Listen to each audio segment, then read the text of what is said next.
Hey everybody, I recently took the VIP tour at Universal Studios Hollywood and wanted to make this video to break down my experience in detail and to give anyone watching and interested in the Universal Studios Hollywood VIP tour some insight into the experience. For starters, I want to quickly go over the booking process for the Universal Studios Hollywood VIP tour. I booked my tour about a week and a half in advance, but I was surprised to see that there were still spots available even within the next day of the time I was booking, and that the pricing for the tour remained consistent within the month I was looking at. So if you're interested in doing the VIP experience, but maybe you're afraid you may be too late to book your trip, I would say, at least from what I saw, you don't have to book that far in advance at all really. However, this is of course subject to change based on the time of year you are booking, especially if you're planning on doing the experience during the peak park season or Hollywood Horror Nights perhaps, which is actually referred to as the RIP tour. Little cool fun fact there. I booked my tour on the Universal website. There are third-party vendors, but I personally felt more secure just going through Universal directly. When you book the tour, you are given several time slots to choose from throughout the day, starting at 8:15 and ending at 12:30 noon to begin your VIP experience. I chose 8:15. From the start, the cool thing about the tour is you get free valet parking. The valet parking for Universal Studios Hollywood is located in the Jurassic Valet parking garage, alongside Universal City Walk, an outdoor shopping and dining district directly located outside the park. Very similar to Downtown Disney for those of you who have been to the Disneyland Resort. Upon arriving at the valet garage, the parking attendant will give you a slip to have stamped at the front desk of the VIP lounge. From the parking garage, you will walk directly through security, then City Walk into the front of the park. When you reach the front of Universal Studios Hollywood, you will check in through the VIP Experience building located on the right side of the main entrance. When I first went, I could not find this building because it's hidden behind a ticket and information booth. Thankfully, a Universal Studios Hollywood employee pointed it out to me. Upon entering this two-story building, you'll check in at the front desk. You will need your ID so they can confirm you match the name on your ticket. While checking in, they will give you your VIP lanyard/badge, which you will use to get on all of the rides during your tour and to use the express line once your tour is done. Because yes, the VIP tour does include an express pass you can use throughout the day. They'll also give you a complimentary poncho in case you don't want to get wet when you ride Jurassic World later, and let you know who your tour guide will be. My tour guide was Tony, shout out, he did an awesome job. It's important to note that when you book your VIP experience, Universal recommends arriving at least 30 minutes before your scheduled time to check in and enjoy the VIP lounge on the second floor of the VIP building. This is where they'll have a complimentary breakfast/dining area, restrooms, and pretty cool Universal memorabilia on the walls. They had an original ET script, a Scarface production note letter, an Emmy award, and more. In the dining area, they also have a TV playing non-stop Universal compilation hype videos that showcase all of the films the studio has created.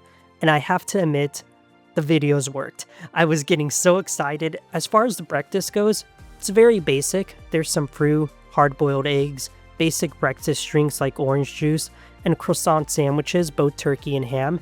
It's on par with your standard hotel complimentary breakfast. Nothing to write home about, no pun intended, but it's very nice to have in the morning and a nice little boost. Also, it's probably not the best idea to stuff your face first thing in the morning before going on a bunch of rides all day, especially since the VIP experience includes a lunch buffet, which I'll talk about later in the video. After hanging out in the VIP lounge for a bit, it was time to start the tour. The tour consists of about 10 to 15 people per group assigned to one tour guide. Tony explained that the tour takes approximately 7 to 8 hours and that he would take us through all of the attractions, including an extended version of the famous Universal Studios Hollywood tour, which would be our very first stop actually. He also let us know that if at any time we wanted to separate from the tour, we were free to do so. Also, if we lost the group, we could simply ask a nearby cast member and they could contact the VIP building who would help us reunite with our tour group. Finally, as Tony was guiding us throughout the day, he was holding up a yellow marker, so it was pretty easy to stick with the group, even during the park's busiest hours in my experience at least. From the lounge, we walked over to the entrance for the studio tour. Now, something I haven't mentioned yet in this video was an elephant in the room, even before arriving at Universal Studios Hollywood that day. And the elephant was the brand new roller coaster, Fast and Furious Hollywood Drift. The highly anticipated ride was not officially open yet. Still, Universal had been holding a soft opening with random hours and days where the ride was briefly open to the public during the week leading up to my VIP tour. This soft opening had gone viral by the date of my Universal Studios Hollywood visit, and everyone, and I mean everyone, including myself, was asking if they would be able to ride Hollywood Drift that day. When I first checked in to the VIP building, the front desk attendants told me they weren't sure as the ride had only been open twice that week, and they hadn't been informed whether it would be open until just before the park decided to do so. Tony said the same thing, but that if the coaster does open up, he'll try his best to get us on it. That said, in the meantime, as we were walking to the studio tour's entrance, we each had the opportunity to take photos in front of the Fast and Furious Hollywood Drift cars and the Wizarding World of Harry Potter's exterior facade. The VIP Experience Studio Tour has a few differences from the regular tour. First, you are placed on a bus instead of the standard tram. It wasn't until I did the studio tour again later on in that day, after my VIP tour, that I truly appreciated how much more comfortable this bus was. The seats are better cushioned than the standard tram. You have a pouch attached to the back of the seat in front of you to place your items inside, and overall you are better protected from the sun. The second difference is that on the VIP Studio Tour, your bus group actually gets to step off of the bus and walk around parts of the studio such as the famous Back to the Future courtyard, New York Street, and even inside a soundstage. On the studio tour, they combine two VIP groups on the same bus, so you'll have your guide plus another along with an extra 15 or so people with you. But this is the only part of the VIP experience that does this. The final difference between the standard studio tour and VIP one is that near the end of your VIP studio tour, you will get the chance to go inside Universal's prop warehouse where they house iconic movie props that are actually available to rent. Unfortunately, this is the only place where they don't allow photos or videos, and they are pretty strict about not touching anything inside the warehouse. As far as the rest of the tour, everything else is identical to the standard Universal Studios tour, which includes the earthquake and flood simulators, Jaws, King Kong, etc. After the studio tour, it was time to experience the Wizarding World of Harry Potter. What I found interesting is that we entered the land from the back next to its main attraction, Harry Potter and the Forbidden Journey, rather than through the standard Diagon Alley facade. The Wizarding World has two main attractions, the aforementioned Forbidden Journey and a family-friendly roller coaster called the Flight of the Hippogriff. Now there are other interactive experiences in the land, such as Ollivander's Wand Shop and the Tri-Wizard Tournament. However, we did not do them during the VIP tour. For the most part, aside from WaterWorld, the VIP tour was attraction-based.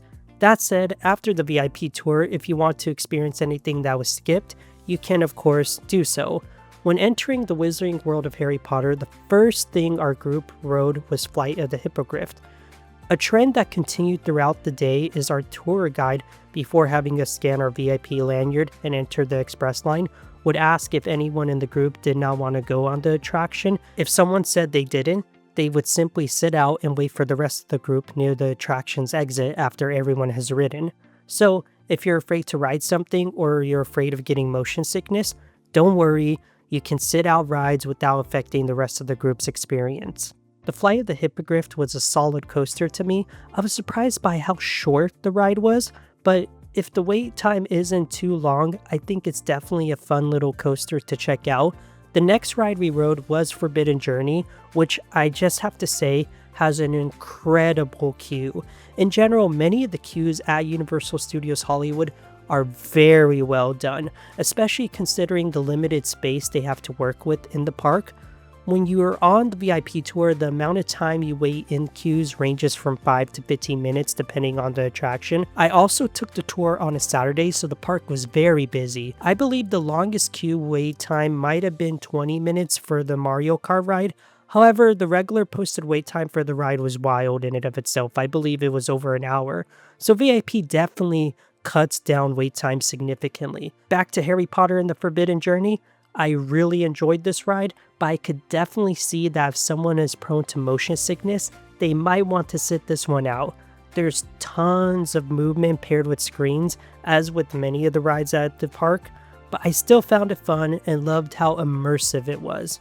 After Forbidden Journey, our group was making our way out of the Wizarding World of Harry Potter towards our next attraction, The Secret Life of Pets, which was to be followed by our lunch buffet. It was during this walk through Diagon Alley that our tour guide let us know the good news. Fast and the Furious Hollywood Drift was open, and if all goes to plan, we would be riding it later that afternoon. On the walk to Secret Life of Pets, we even passed by the now open outdoor queue for Hollywood Drift, which stretched all the way down to the Minions attraction. Our tour guide informed us that when we do ride the coaster, we'll have to wait in the outdoor queue, which was about a 30-minute wait, but as soon as we reached Hollywood Drift's official entrance, we'll be able to go through the VIP entrance, where from that point the ride was practically a walk-on. Needless to say, we were all very excited. The Secret Life of Pets is a standard slow-moving dark ride, a very adorable one at that actually. If you've never ridden the attraction, it reminds me a lot of something you would see in Fantasyland at Disneyland. The animatronics are great, and it's a pleasant experience. That is, until the ride abruptly stops. This is a common issue with many rides of its kind, simply because of the safety precautions of the Omnibuverse system, which the ride is. If someone takes too long to get into or out of a cart, the system will stop immediately. The Little Mermaid in California Adventure always does this, and while I understand why, I can't deny it slightly brings the experience down, especially when you are in full relaxation mode enjoying the attraction. That said, it's still a cute ride I would recommend, especially if you want something more chill. Literally, the AC is so great in there, by the way. After the Secret Life of Pets, it was time for the lunch buffet. Some cool things about the buffet are that it's located in a private lounge between the Minions play area and Hollywood Drift, so it's very convenient to get to. In addition to the interior, the lounge has an outdoor patio where you can eat, overlooking the Universal Studios lower lot, Hollywood Hills, and the Fast and the Furious coaster. They also have a charging station in case you want to charge your phone, as well as private restrooms. Though the restroom line got so long at one point, I just left the lounge to use a regular park restroom and came back since it was faster than waiting in that line. You get about an hour to enjoy the lunch buffet, after which you will meet your tour guide again at a designated spot, usually directly outside the lounge, to resume your tour. The food at the buffet was actually pretty good. There was a wide range of salads, Asian, Italian, and American dishes, and even a pretty solid dessert section. They even had chicken tikka masala, which I found pretty random, but it was actually pretty good. I was wishing they had more Mexican food options, but still good. I was also surprised to see that the only really kid food options was French fries and chicken tenders. I'm so used to buffets having pizza as well, but there wasn't any. Again, still a really good buffet, and I was satisfied in the end. After lunch, our tour guide thankfully wanted all of us to digest our food before it was time to ride Hollywood Drift. So we went on 2 attractions prior, the Kung Fu Panda Theater and WaterWorld. The Kung Fu Panda Theater, like Secret Life of Pets, had great AC, and the cool thing with the VIP experience is you get to enter the theater first and pick your seats. I picked the very top, and as someone who practically lives at the movie theater, I was surprised how spacious the seats were. I actually had my own private armrest on both sides and felt I had a ton of space in the seats. I also loved how the projection mapping was used along the theater's sidewalls. It sort of reminded me of a better version of Screen X. In fact, as I was sitting there, I was asking myself why regular movie theaters aren't like this. As for the short film, it's a simple, fun 4D experience. Personally, I grew up with Shrek more than Kung Fu Panda, and hearing that Shrek 4D was the previous film they would screen in that theater made me wish I was watching that instead. Not because Kung Fu Panda was bad, just because I had more nostalgia for Shrek. That said, I still enjoyed the experience, and it was the perfect post-lunch attraction to sit and watch, as was the next thing we experienced, WaterWorld. I love WaterWorld at Universal Studios Hollywood. Love it. I think the show is so fantastic, epic, and unique to the park. Before entering the amphitheater where the show is housed, our VIP guide even asked if anyone wanted to get wet during the show because yes, depending on where you're seated, you will get soaked. Not just wet, absolutely soaked while watching WaterWorld. The actors literally toss buckets of water at you, which is a lot of fun to watch. I chose to sit in the no wet zone, but I still had an amazing time watching the show. After WaterWorld, it was time for Fast and Furious Hollywood Drift. The ride, like many high-speed roller coasters, has a height and weight requirement, so those in our group who did not meet those requirements could go to a nearby Despicable Me Minions Mayhem ride, while those of us who were going to ride Hollywood Drift waited in line. The first thing that surprised me about Hollywood Drift was how strict they were about ensuring all of our pockets were empty and items were placed in complimentary lockers before riding. They even had us go through metal detectors. The VIP experience had its own set of lockers where you could place your items inside, while regular ticketed guests were provided their own wing of lockers as well. I didn't mind this at all, but unfortunately I don't have any footage of the ride's queue or boarding station. That said, the boarding station is very efficiently built. There are 2 sides you can board from with multiple cars on each side. It reminded me a lot of the Incredicoaster at California Adventure. The ride itself is just wow. It's definitely my favorite ride/attraction in the entire Universal Studios Hollywood Park. I love because you're on the upper lot of Universal Studios Hollywood, the ride immediately kicks into action with speed and drops. You even go backwards at one point as your car does a 360. On top of it, the ride has some awesome hang time where you are facing directly down as it drifts along a loop. One thing I will say is that you have one lap bar restraint on the ride, that's all. And I'd be lying if I didn't say that one restraint felt like with enough force, I could just open it up. Also, I feel like because it was still in tech rehearsal/soft opening, the ride operator barely checked my restraint. I swear, they barely glazed their index finger over my lap bar. But in the end, everything worked out and I'm here making this video, so I can't complain. Amazing ride, highly recommend. After Fast and Furious Hollywood Drift, our guide took us to the lower lot. For those of you who don't know, Universal Studios Hollywood is made up of 3 lots. The upper lot, which is where the park's entrance is at, as well as all the attractions I have mentioned so far in this video, are located. The back lot, which is essentially the entire studio tour. And finally, the lower lot, where the Jurassic World, Nintendo World, The Mummy, and Transformers attractions are located. To get to the lower lot, you have to take what quite arguably may be the longest series of escalators in the world. That's an exaggeration, but they are long, and using these escalators to reach the lower lot takes 5 to 8 minutes, but you do get amazing views of Hollywood from this area, and in a way, they kind of serve as an additional attraction. On the lower lot, the first attraction my VIP group and I went on was The Mummy. The Mummy is a high-speed roller coaster dark ride. The queue itself is very immersive and feels like you are really inside an old tomb. However, because it's slightly claustrophobic and hot in there, it was the only time in my experience where I could kind of smell the sweat of pretty much everyone in that line. That said, the ride is extremely fun for the 40-second runtime that it is. Yes, it's a very short ride. It launches you, then you immediately hit a wall and are launched back before it just suddenly ends. It's one of those attractions that, in my opinion, would be one of the best in the entire park if it was longer. However, I do understand space is an issue at the park, but regardless, because of this issue, the Mummy ride suffers significantly for me. After the Mummy, it was time to visit Jurassic World via the Jurassic World boat ride. I do want to note that the day I went to Universal, the weather was in the 90s, and honestly, it felt hotter because of all the moving around the park. Even with sunscreen and hats, it was still burning that day. Unfortunately, my experience on Jurassic World during the VIP experience suffered as a result. For most of the ride, I was in the beaming sun, and I was required to take off my hat, understandably due to the risk of it falling off during the final drop. However, because I was cooking in the sun, I could not wait for the ride to end. That said, Jurassic World was one of the rides I re-rode later in the day after my VIP experience was over, and I have to say my second experience was night and day compared to my first.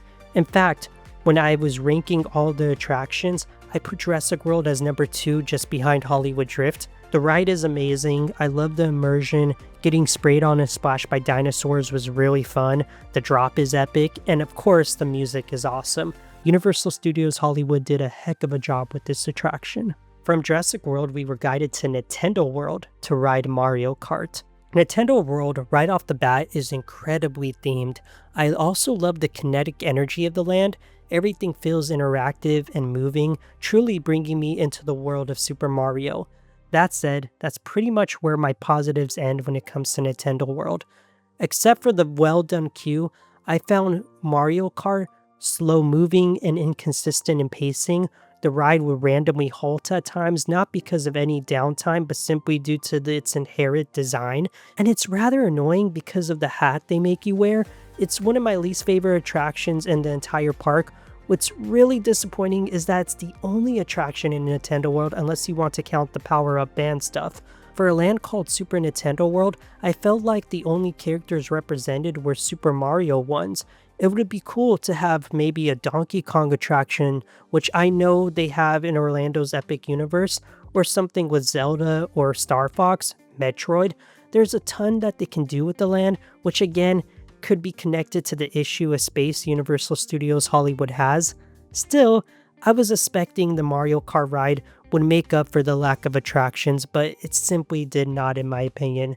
Maybe in the future they can improve this area and replace the ride or improve the ride, but time will tell. Just outside of Super Nintendo World's entrance is Transformers the Ride, which was the next attraction we rode. This attraction is pretty cool, and I think it does an excellent job with theming. I really do like how at one point when Megatron shoots at the ride vehicle, you can feel the heat from his blast. That's an awesome effect. A bit heavy on the screen usage, but I think at that point I had come to embrace that being just a simple part of all of Universal Studio Hollywood's attractions. Great ride, would recommend. The final attraction we rode before the VIP experience was over was actually Fast and the Furious Hollywood Drift. Yes, I got to ride it twice, which was amazing. The second ride felt faster as well. I don't know if that's just because I convinced myself it was, or if it truly was faster. However, when I was talking to my group, all of them shared the same opinion. This time, the ride operator did properly check my restraint, so that was a plus. Again, an amazing ride. All in all, the ride felt just as awesome. In fact, I was down to ride it a third time, but the park had shut the coaster down for the day not long after my second ride, because again, it still was not technically open. After riding Hollywood Drift, it was time to say farewell to Tony. Again, shout out, he did an awesome job. At that time, I believe it was close to 5 o'clock. The park was scheduled to close at 9 that day, so I had just over 4 hours left to re-ride attractions, all with my express pass that it was included with my VIP tour. That includes the 2 attractions that were skipped during the tour, the Simpsons ride and Despicable Me Minions Mayhem. Minions Mayhem was a cute ride. It reminded me a bit of the Kung Fu Panda attraction where you watch a 4D movie. I liked the story of the ride and it had some pretty solid thrills. The Simpsons ride was okay. I think it's a bit dated and could use a lot more movement and 4D elements. It really felt like the ride is long overdue for a re-theme and a complete overhaul of the ride system itself. After my VIP tour, in addition to those 2 attractions as I mentioned earlier, I redid the studio tour and rode Jurassic World again. I also did some shopping at some of the park's stores, which I did not really have the opportunity to do during my VIP experience, so that was pretty cool. All in all, I think the Universal VIP tour is definitely worth it, especially because I felt like I experienced the park in a new way. I had been to Universal Studios Hollywood years ago, and the experience I got with the VIP tour was much better for sure and unique in its own way. I also love that aside from the moments when I was getting footage for this very video, I pretty much didn't have to use my phone at all. That has been one of my critiques of modern theme parks, specifically Disneyland, which I visit a lot. I find that to maximize my day, I have to constantly be on my phone checking wait times, checking my Genie Plus, or simply reserving spots for things. The nice thing with the Universal Studios VIP experience is that I didn't have to do that at all. I could really simply just enjoy the park and be immersed, so I love that part of it for sure. Anyway, that was my Universal Hollywood VIP tour experience. Thank you so much for watching this video. Let me know in the comment section below. Have you taken the Universal Studio Hollywood VIP tour? Are you planning on doing the tour in the future? I want to know. And as always, I hope you have an amazing, amazing day. Bye.